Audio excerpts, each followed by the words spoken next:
maanta oo bisha November ay tahay 29 sanadka 2019 waxaa magaalada Addis Ababa goor dhaweyd ku soo dhamaaday shirweynihii kalfadhigii IGAD madaxda IGAD 13 shirweynahaas wuxuu ahaa mid ama kalfadhigaas wuxuu ahaa mid muddo la sugayay muddo ka badan 10 sano aan qabsoomin maanta ayuu qabsoomay waxaa ka qayb galay madaxweynayaasha dalalka IGAD iyo ra'iisul wasaarayaashooda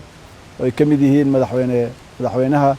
dowladda federaalka Soomaaliya Maxamed Cabdullaahi Farmaajo ra'iisul wasaaraha Ethiopia Abiy Ahmed madaxweynaha Djibouti Ismaaciil Cumar Geelle madaxweynaha Uganda Yoweri Museveni madaxweynaha South Sudan Salva Kiir wasiirka arrimaha dibadda oo Kenya matalaysay iyo ra'iisul wasaaraha Sudan Abdalla Hamdok shirkaasi waxa ajandihiisu ahaa maartay in la go'aamiyo qaabka cusub ee dhismaha urur dhismeedka IGAD